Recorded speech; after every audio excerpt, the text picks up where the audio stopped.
with that, I will formally welcome you all to this first in a series of webinars that we are doing related to this year's Welcoming Interactive that was held in Detroit, Michigan. This was back in May, and if you were there, thank you for joining. It was an amazing conference, and Detroit really put on a great show for us. So we are very grateful to them. We had a lot of great sessions, and so the idea came, let's revisit those at the end of the year. Let's kind of see where we were, see if anything has changed between that presentation in May and now. And so this series came to life. And so here we are today kicking it off with this first one titled Best Practices for Cultivating Social Cohesion Using Contact Theory. My name's Anthony Salas. I'm the events director with Welcoming America. And before I do turn it over, I want to go over just a few quick items with you. Housekeeping items. We are recording this presentation. And in the next few days, probably early next week, we'll get that out to you. It'll go out to everyone who has registered actually for the webinar.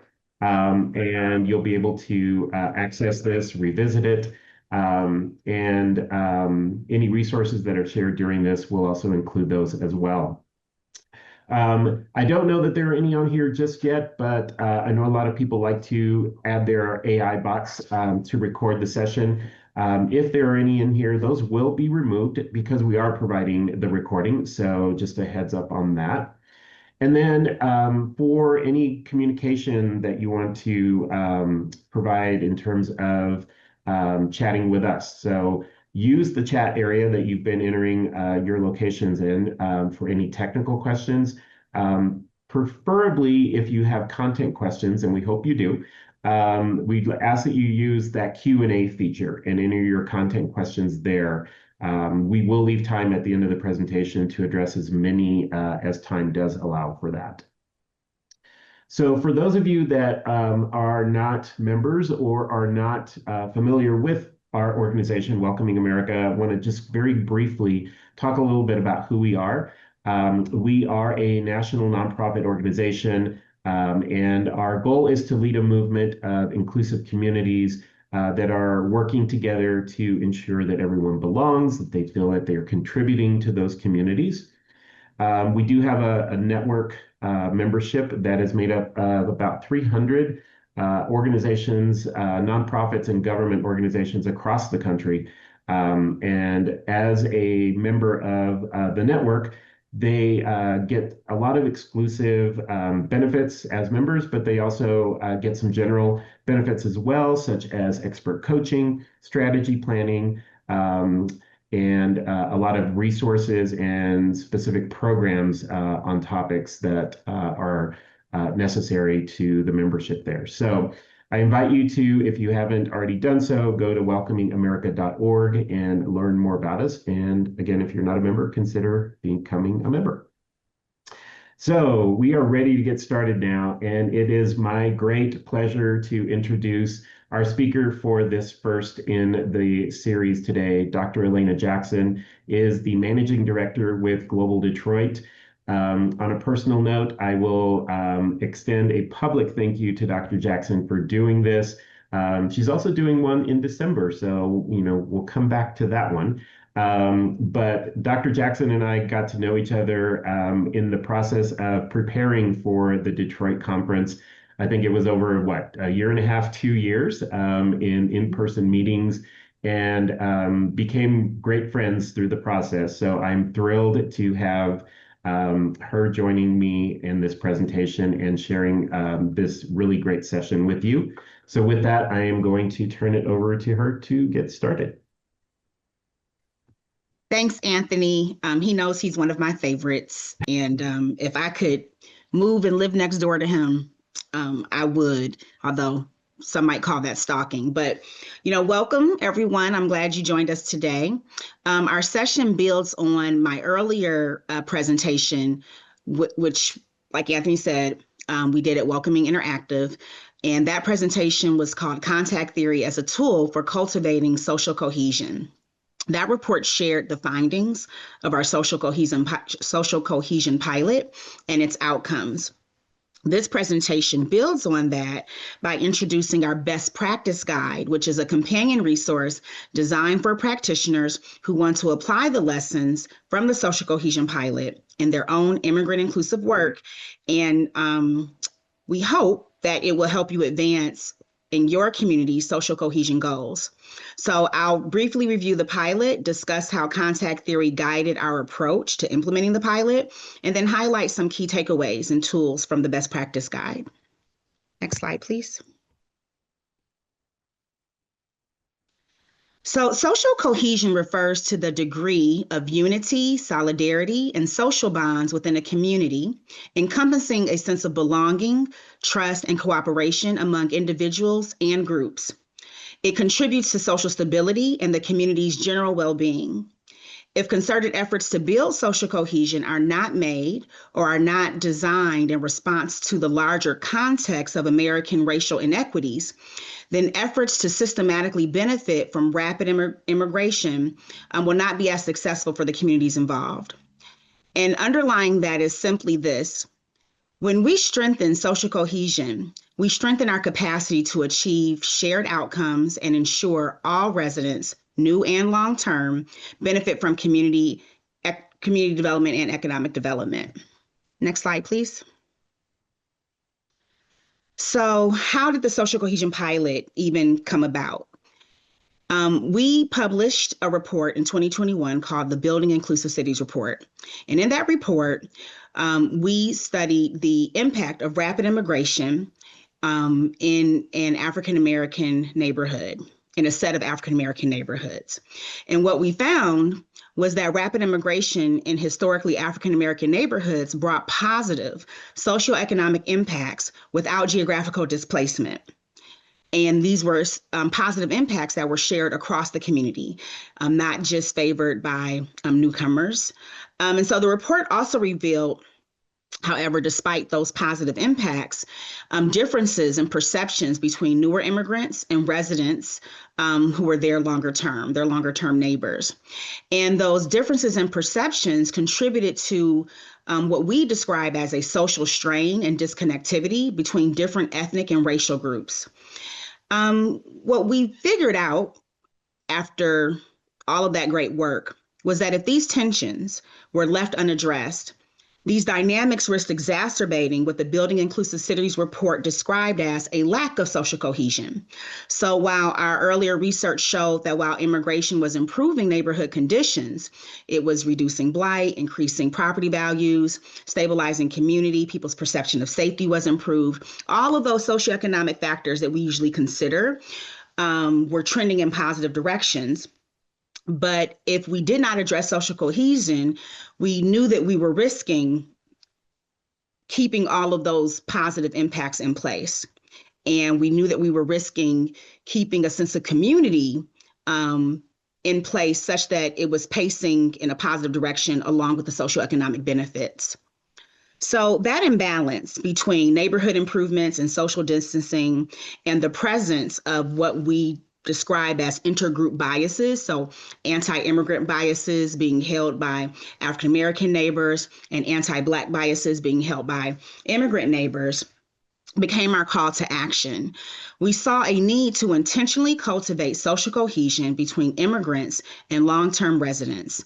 So our response to that was a social cohesion pilot, and we tested whether contact theory could be used to help reduce biases between groups and build shared purpose through social cohesion.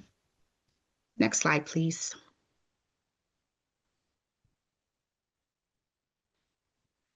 So we did this work in an area called East Davidson Village in Banglatown.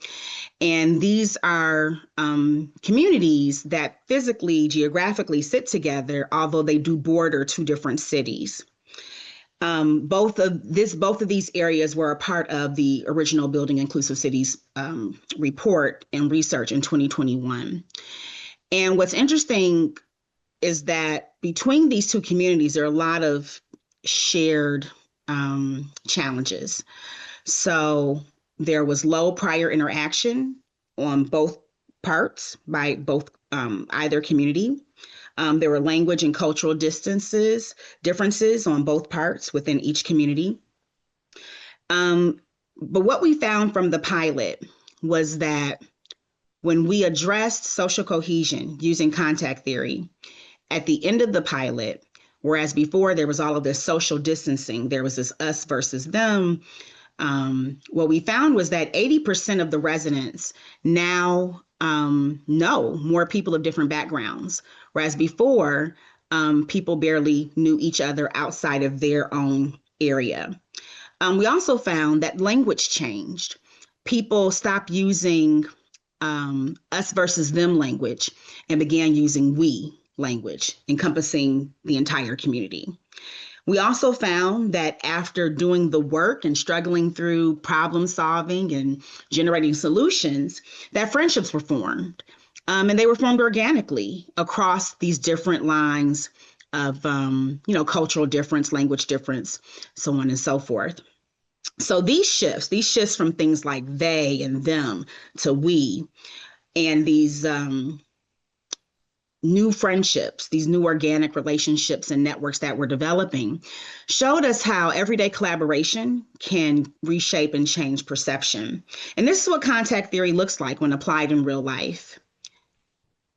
Contact theory, which was developed by Gordon Allport, holds that positive, meaningful interactions between groups reduces prejudice. And so if these four conditions are met, you can ultimately reduce biases between groups and also within. So we translated this framework into a community development strategy, ensuring that all interactions were purposeful, cooperative, and facilitated in different ways that honored equity and trust. Next slide, please. So I'm going to give you a second to take this slide in. It's a mouthful, and I won't torture you by trying to read it all, but essentially it shows the different phases of the work over the course of 4 years. And at each phase, we included how long the ideation portion of that phase took, how long the implementation of that phase took, and if there was an evaluation period of that phase, how long that took as well, to give you an idea of the time and the lift that it took to implement this pilot, which might not apply to your situation, but sometimes it's difficult to make plans if you don't know what to plan around. And so this is just a snapshot. And so as you can see from the timeline, the pilot unfolded in 4 stages. There was building the core resident group, facilitating cross-cultural collaboration, implementing a resident-led project like resource fairs or a cultural festival, a youth symposium, and ultimately turning a vacant lot into a community gathering space. And then finally, evaluating the findings and transitioning the work to community leadership. So this process essentially offered a model for which we could apply contact theory and put it to work. Next slide. Some of the things we learned from this pilot, the social cohesion pilot, is that success relied on trusted connectors. And trusted connectors are residents who are already respected and well known in their neighborhoods. They understand the cultural importance of different symbols, and they understand the cultural meaning behind the words that are being used. And they are either officially or unofficially the go-to person in a neighborhood. And so cultural exchange became a big vehicle for us for connection. And this included shared meals, art, storytelling, all of which helped us to reduce bias. In regard to that last lesson, the lesson on the slide around flexibility between bonding and bridging, many of us are familiar, I'm guessing, with traditional community engagement models. And traditional community engagement theories and probably practices as well. And traditional community engagement is founded on trust building and the cultivation of social and relationship capital, which can later be leveraged to pursue collective action. So in traditional community development, trust building is the start of the work. However, Whether by association, perceived shared values, curiosity, or otherwise, participants must already be motivated to join that community engagement effort. They have to already identify with it in some way and be open to trust building as the start of the work.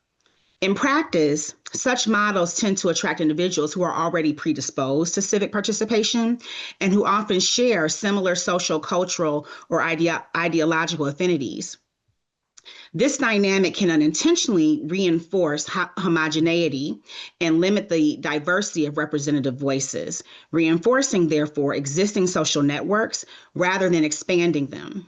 Consequently, while traditional engagement strategies are critical for deepening connections among committed participants, so what we call bonding techniques, they may fall short of reaching broader, more representative segments of a neighborhood or a community, particularly in diverse or fragmented communities where shared trust and identity cannot be presumed from the start, or where participants might require clearer, more immediate value propositions or outcomes to inspire their involvement. So maybe they're not motivated to come and break bread with somebody that they aren't even interested in knowing, but they might be interested in coming to figure out how we can start a community garden.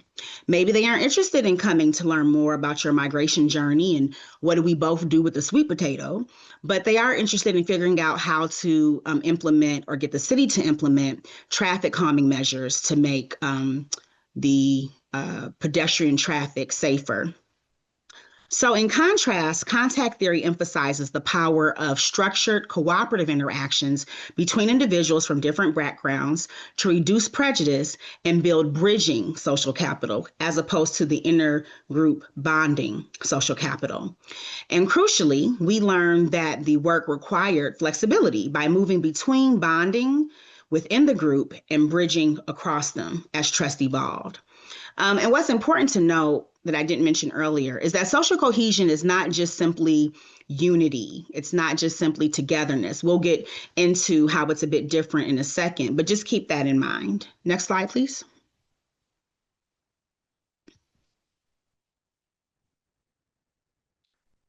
So some of the things we experienced. Managing conflict was something we experienced often. And the truth of the matter is that conflict was inevitable. And it was also instructive. Rather than viewing tension as a setback, we treated it as part of the growth process. Because if the purpose of contact theory is to have these structured positive interactions, it means that we actually have to be doing something with each other. And sometimes that doing was in the managing conflict itself. And what we learned was that by grounding discussion in shared values and cultural understanding, we could build stronger, more honest relationships. Sometimes we even brought in outside facilitators to help navigate particularly difficult moments. But, the point was not to suppress what was going on. The point was to work through what was happening, not to ignore it, but to address what was happening before us in a way that was consistent with the social norms that we had defined together as in a group. So an example of this was when there was a need to address some resource tensions within the group between the two communities. And through some facilitated dialogue, we were able to rebuild some trust that had been broken and reinforce the group norms that the group had originally committed to. And the outcome was deeper trust and deeper empathy. And when you're working on something with somebody and you disagree with them on something, maybe very, very deeply, but they continue to show up. They continue to show up, they continue to be productive, they continue to work with you. And cooperation is possible because you're doing it. And you create something together.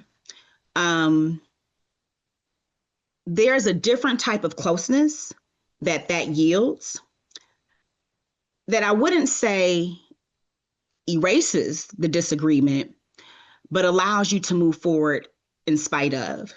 The disagreement doesn't become the fracture or the barrier to getting things done. Because the truth of the matter is so many of us have shared priorities, shared fears, shared values, and even shared loyalties. And when you can connect with somebody along that point, there are a lot of other things that don't have to get in the way. And so we didn't treat conflict as a detour. We treated it as data. It showed us where history or misunderstanding lived. It showed us the importance of facilitated dialogue in order just to help us name the tension and do so without losing momentum. So if you incorporate it in the work is still then moving forward. If you try to like pause the work and set this aside, then you've actually slowed things down. But the point of contact theory is to do something together. And then sometimes the doing is the struggle. Next slide, please. We also very deeply integrated participatory decision making. And participatory decision making allows residents to co-create every step of the process. We use accessible visual tools like dot voting, for example, to prioritize projects. This approach supported the transformation of residents from participants into co-creators, increasing their commitment, their accountability, and ultimately social cohesion. So it's true, transparency about what's being decided was really important. Shared power and accountability was really important, and not just in name, but in practice. Collective ownership through public commitments was really important. And then action mapping was really important. So what is the underlying decision here that we're trying to make? What is the outcome that we're pursuing? What's the why, the purpose, and the what? And how are we going to show up in an accountable way to pursue this? What is everybody's role going to be?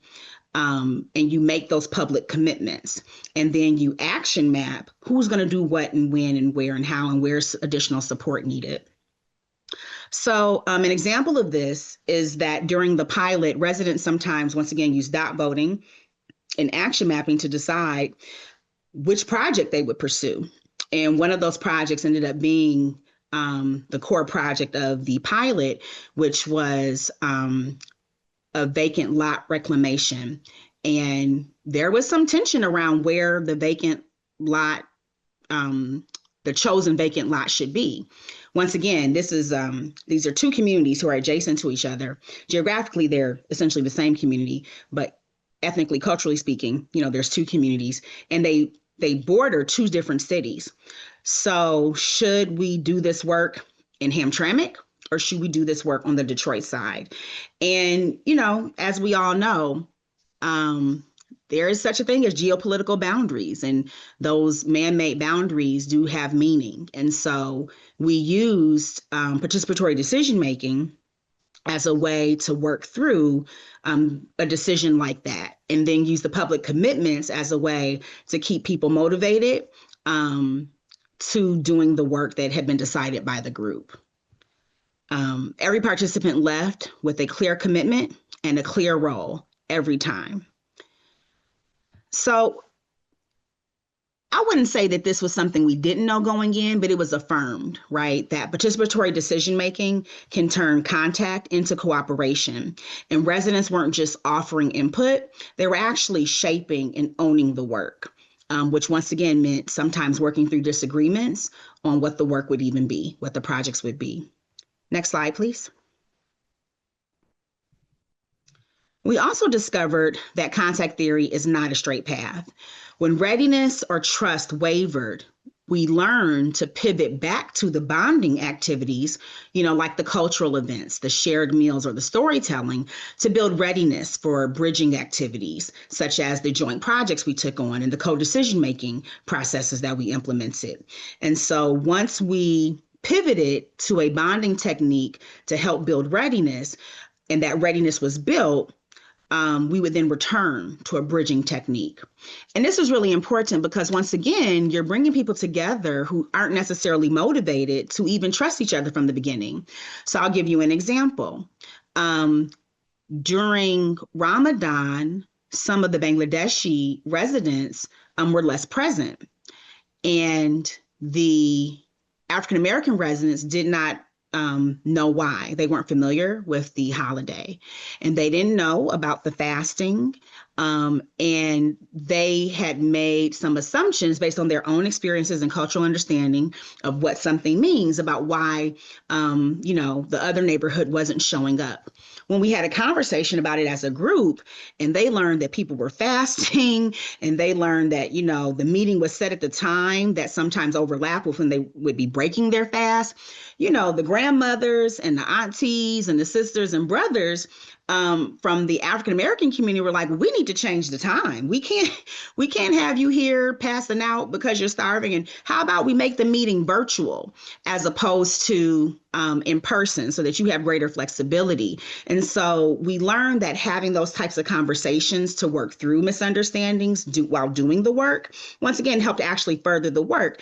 But if you only make it about the work and you never take time for that conversation, people's misunderstandings can grow and become exacerbated in negative ways, and then distract from the work and from the outcomes. So we also learned that as part of that flexibility, it's really necessary to celebrate small wins. So, an successful event, a joint project, anything that worked out well, we celebrated. And when something didn't work out the way we hoped, we celebrated our effort. Things like that help to keep things moving and also help to build confidence. I don't know where everybody's from and where everybody has been raised, but in the United States, I would say very confidently, the majority of us aren't taught to learn, and we aren't taught how to make mistakes in front of other people. But if we're an entire group working together and we make the mistake together, sometimes it's something you can step back from and laugh about and go, oh, I'm so glad I wasn't by myself on that one. And you celebrate the cooperation, you celebrate the learning, and you talk about what you want to do better or different next time. So we use these bonding activities, the shared meals, the cultural events or the cultural explanations, to build readiness for the bridging activities. Once again, the joint decision making, the joint projects, and we found it to be successful. And this is really important, I think, for urban planners or practitioners, social workers who are doing this work in community, because you can't always expect groups to jump straight into collaboration. Sometimes building readiness through bonding can help communities buy in more deeply to the work. Now, the work can be what generally, initially, not generally, but initially brings them together, because once again, they may not have an incentive to trust each other. But as people are working through the relationship building, taking time aside for bonding can help reinforce the bridging that you're doing. Next slide, please. So throughout the guide, when you read it, and we hope that you will, you'll find that these 5 practices show up repeatedly. Start with trusted networks, uplift and celebrate resident leadership, prioritize inclusion and accessibility, build shared norms together, and design programs for sustainability so that the work continues even after your organization exits. When you're thinking about implications for practice, if you're thinking through, why does this matter to me, or how might it matter to me? Think about it like this. How can you design spaces for interaction, not just for input? So you're not just bringing people together to meet and talk. You're bringing them together to do and create. How can you pair bridging activities and efforts with bonding activities and efforts strategically? How can you build civic infrastructure, the tools, the skills, the trust? How can you grow that capacity? And is what you're doing going to grow that capacity? And how can you sustain resident ownership and even connect them to partnerships with funders? So what we found is that when we could address all of these things in every phase of the work, we were more successful in our experiences in that phase of the work. These things came up repeatedly in every phase. And so I wanted to point that out because these aren't just theoretical takeaways. They're what we know practitioners need to design for and around. And if you read the best practice guide, you'll read about each of those experiences in more detail. Next slide, please. So at Global Detroit, sustainability, and I mentioned this before, means community ownership. We transitioned the vacant lot that was um, the star project of the pilot. We transitioned that work to East Davidson Village Community Group, still working with the Bangladeshi residents, but they have some property, and that was the property that was ultimately reclaimed and revitalized. And I don't know how familiar you are with Global Detroit, and if this is your first exposure, it's a pleasure to meet you. Our theory of change is that we are constantly engaging and researching and learning from those engagements, learning from the research and the evaluations.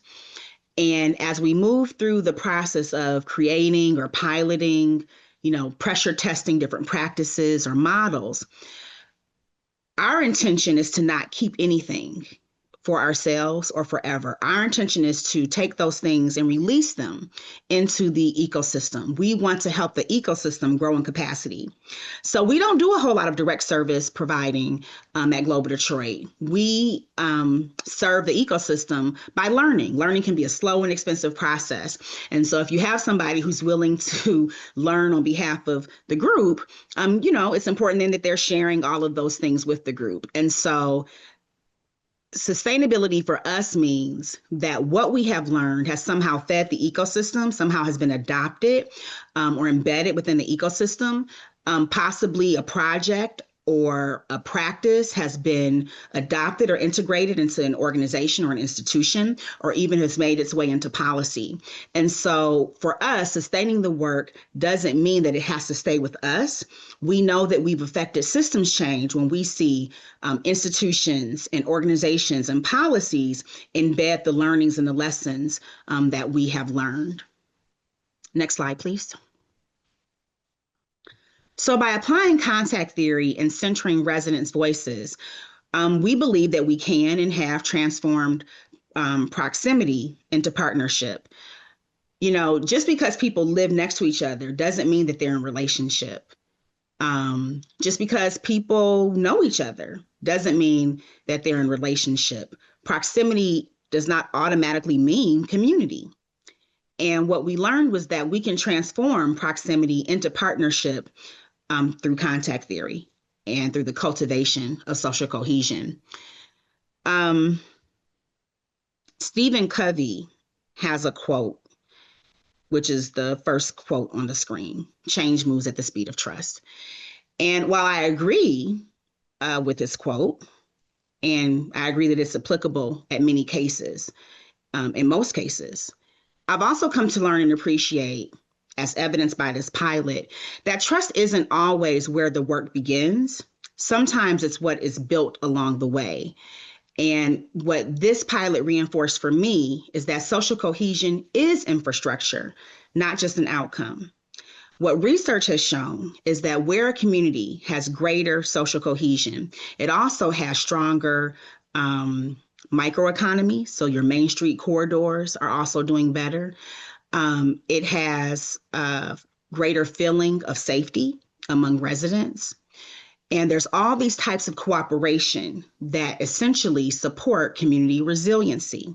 A community that has greater and deeper social cohesion is a more resilient community. And that's something we all need to, in my opinion, be mindful of, because when the zombie apocalypse comes, you want to know which of your neighbors knows how to garden. You want to know which of your neighbors knows how to treat water. You want to know where to go for resources and where not to go. I'll give you an example.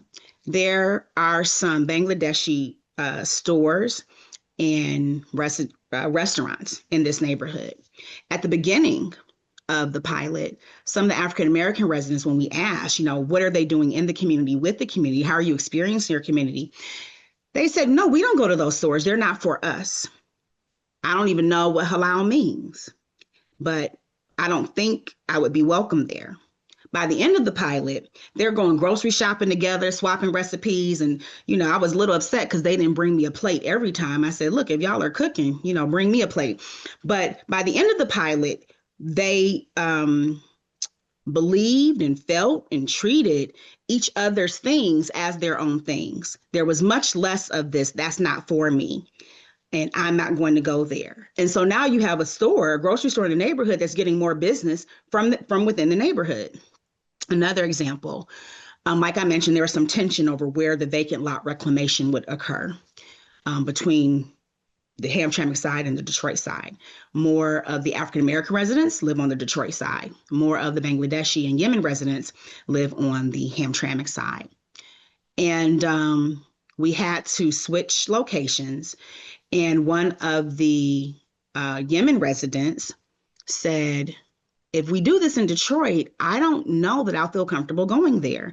This is after 3 years of working together. And so we went into the neighborhood, and as she's looking around, she's like, oh, I know who lives there. Oh, I know who that is.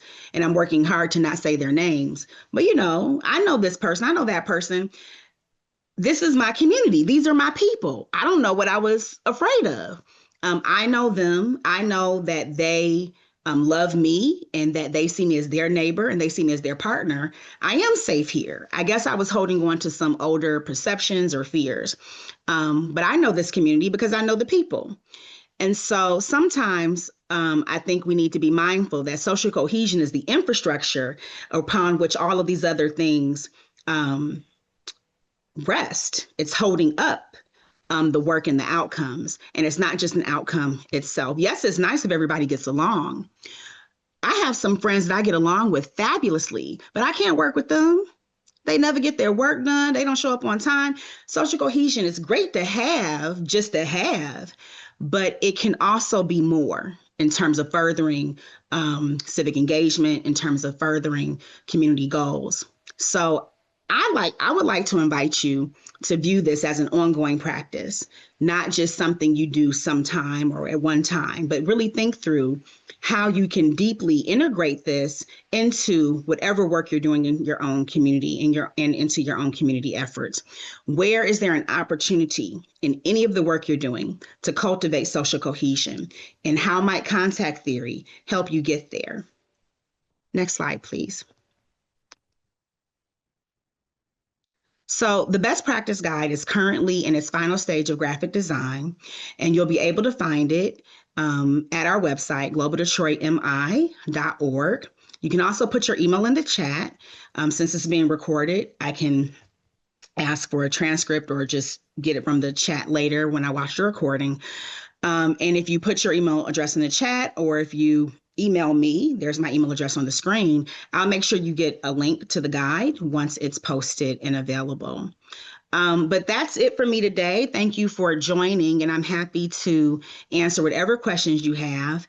And once again, if any of this can help you advance your own work related to belonging and equity, I hope you are interested enough and curious enough to try it, even if it's something new and even if it feels a little uncertain or scary. And if so, don't forget to reach out to us. We're happy to help and to guide wherever we can. Thank you.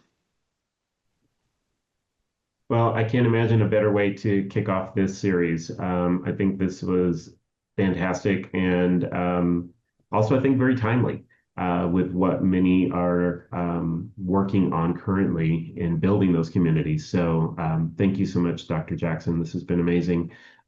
We are seeing lots of responses in the chat, sharing email addresses, which is great. A lot of very positive comments. I'm going to just touch on a couple of these. While I'm looking through these, though, just a reminder, if you've got a question, go to that Q&A feature, drop it in there. We're going to go through those here momentarily. Couple of comments that came through the chat. One is, it's like a living, breathing being, constantly evolving and adapting. I thought that was great. That's very apropos. Very apropos. Another was, it's like a whole community approach, which is also very good. Someone shared too, just again, a thank you for you. This person says they're literally talking to some people tonight about many of these issues, and this has several pieces where they are struggling to understand the issues. So you, for them, just crystallized in a way that they think that they can embrace the map to make this begin to become a reality. So awesome. Thank you for that. some great great groundwork for that. So we do have a couple of questions that did come into the area there, and we'll go through those and again, keep them coming. The first one is, can you share more about how you identify and think through the facilitator roles? You mentioned outside facilitators, maybe versus having facilitators who are within the group or within the organization. What do you see as key strengths that facilitators or well-facilitated spaces have? I'm so glad you asked this question. There is a whole section on it in the best practice guide because ideally, and we all aren't working under ideal circumstances all the time, but ideally, your facilitator or facilitators have a set of skills at the ready to help begin and manage and guide this work.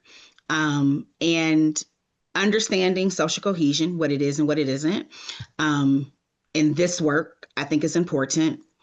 Understanding contact theory is important. A lot of times it's galvanizing around the work that brings people back together and certainly brings more diverse voices to the table. Once again, I may not know you, or I may, think you should cut your grass more often, but I care about kids not having a safe walk to school, and you care about the same thing. And the grass has nothing to do with that.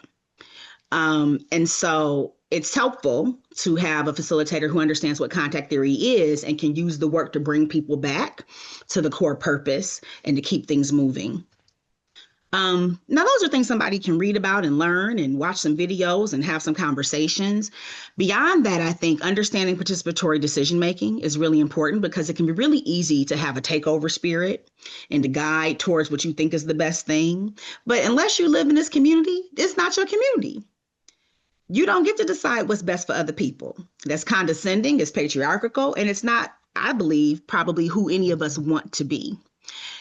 But sometimes we get in this practitioner role and it can be difficult to not take over, especially if we think we know better. But I imagine most of us wouldn't feel good about that in our individual lives if somebody did that to us. And so having a facilitator who really knows how to keep a conversation going and keep it directed towards what the group says is their objective without taking over is a very interesting balance.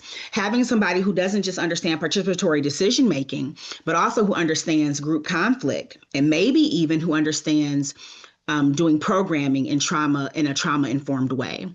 It can be really easy because conflict can be uncomfortable. It can be really easy to try to suppress it. But sometimes what you need to be able to do is to work through it and come out on the other side and realize you still have all your fingers and toes and it's okay. Okay. And so you don't want to suppress an opportunity that's actually going to help prove your case. So those are some of the skills that I think a facilitator, if they have, would do better with right off the bat. Because at some point, especially if you're doing a project over a long period of time, the facilitator also becomes a welcomed guest in the community who is even seen to be a part of the community. I think you bring in an external facilitator, one, when you believe a skill is needed that you don't have in-house, or two, when you believe that the facilitator is not really in a position to be unbiased or to be objective when supporting the group through its process because they have become in some ways a part of the community. Or three, maybe they don't have a problem with objectivity, but if they were to be the center of that conversation in terms of guiding it, it might affect or change the relationships with the community members. So those are three examples of where I would suggest one look externally. And, sometimes we don't always have the luxury of that.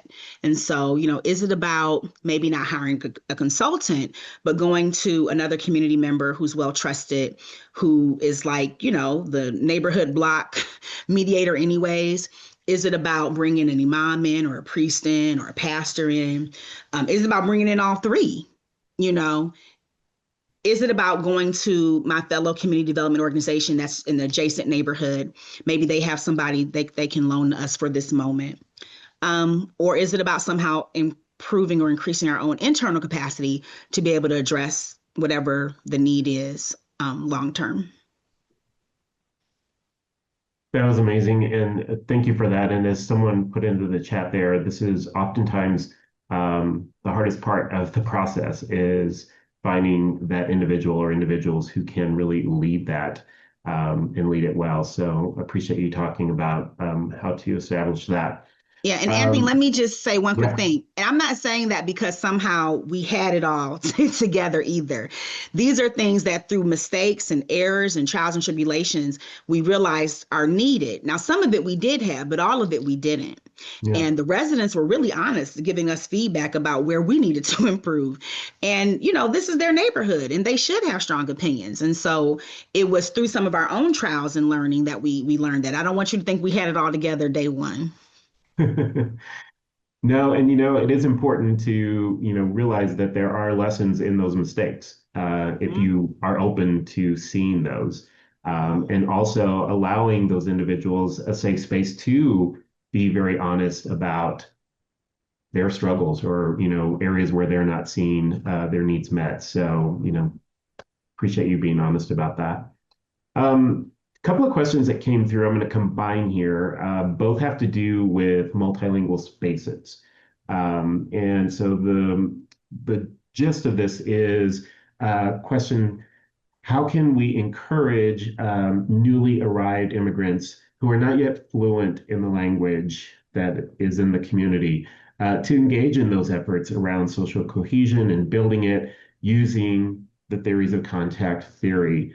Um, Specifically, what strategies or environments can help foster meaningful interactions and mutual understanding despite those language barriers?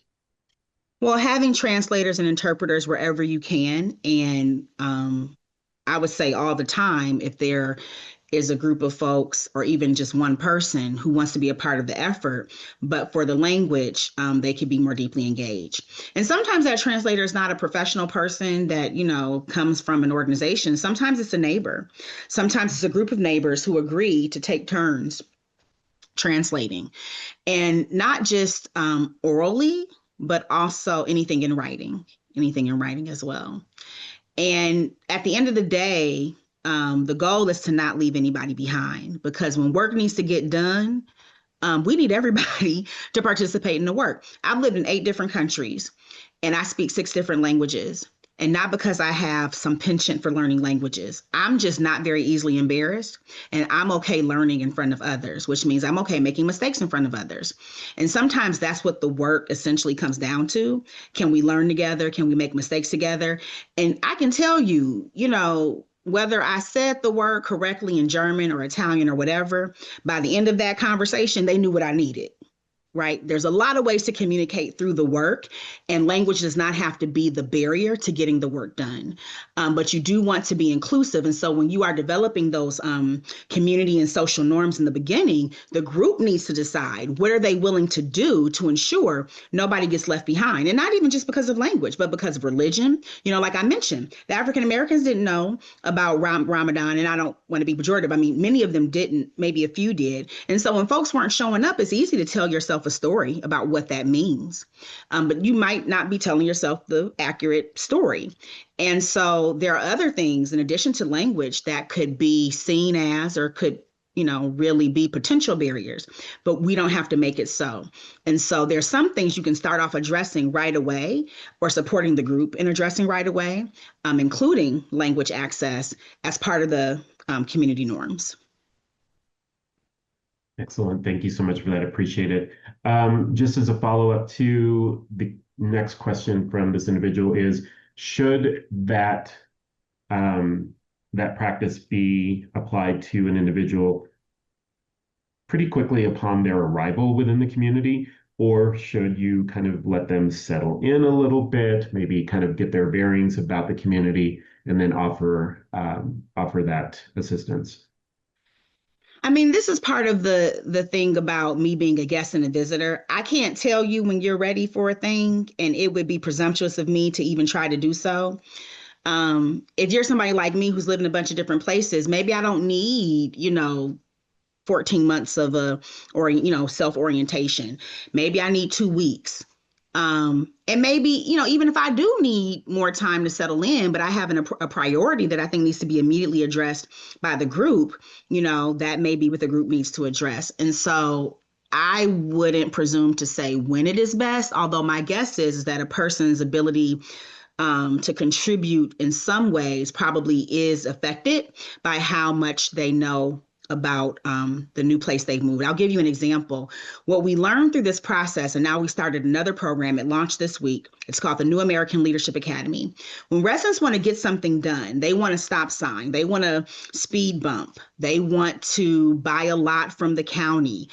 They now have to navigate the civic infrastructure that maybe they haven't had to interact with before. And not just new Americans, but even long-term residents. I mean, how many of us have to do stuff with the county? Do you even know what the county does, in your particular state?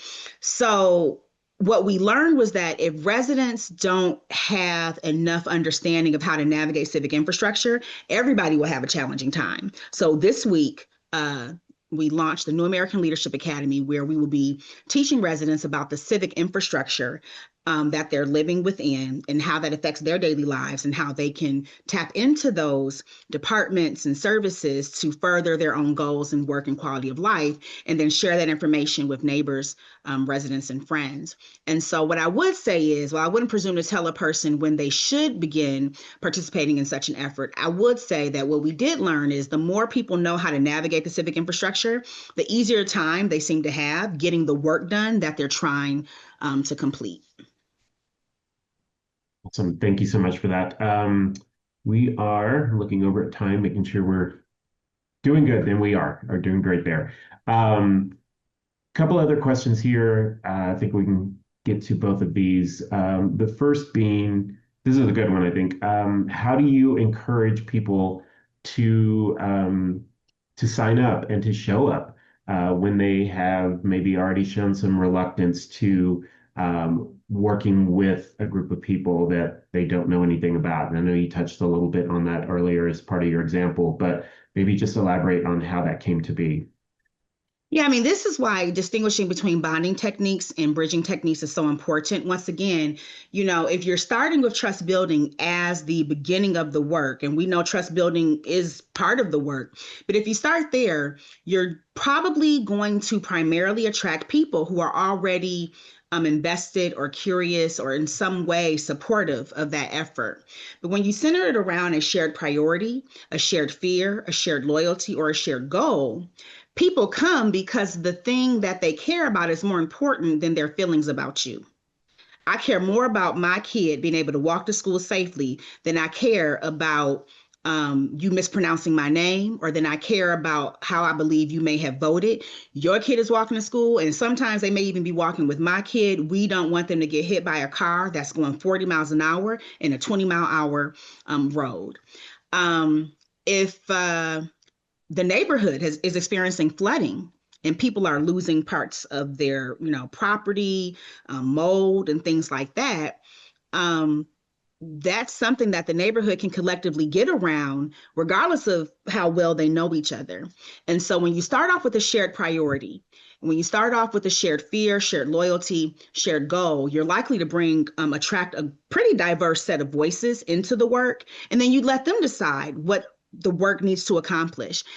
You could name the shared priority yourself, or you could get with a group of trusted connectors in the neighborhood who are well tuned to the neighbors' priorities, and ask them to guide you. And then you have that first meeting. This first meeting is about what we're going to do to ensure everybody gets FEMA dollars to support the cleanup of their basements.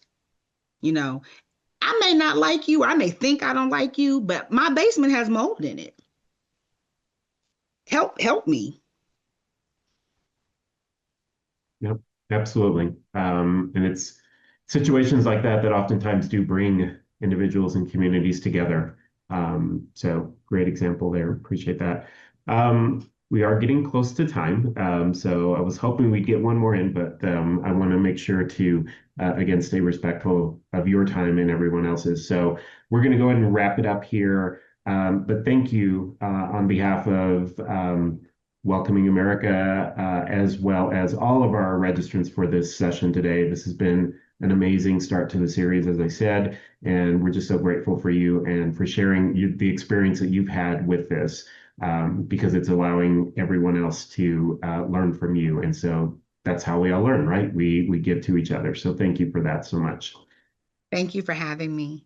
We also, as Dr. Jackson had mentioned, you are welcome to drop your email address into the chat there, so that way she can keep you updated on when the final version is ready to go. So we'll leave that open for a bit here while we're doing that. I do want to just quickly go back to screen share and mention that the next session in this series is going to come up on November the 20th.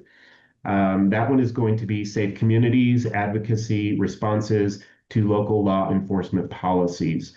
Um, so that one will also be at 2 p.m. Eastern Time. I'll share the link to that, the registration link in the follow-up email that we'll be sending, where you'll get the recording of today's presentation, as well as some other links that were referenced. So if you're not already registered for this next one, you can register once you get that information there. Here in just a moment, you're going to see a pop-up window with a survey. Please take a moment to let us know what you thought of today's presentation. And also, if there's anything you want to see presented in the future. We are working on our programming for 2026, and so we want to hear from you in what you need. So please take some time to share that with us. You see our social channels and various communication resources on the screen now. If you don't already follow us, we invite you to do that as well. And again, just many thanks to all of you for joining us today. And again, a thank you to Dr. Jackson for being with us.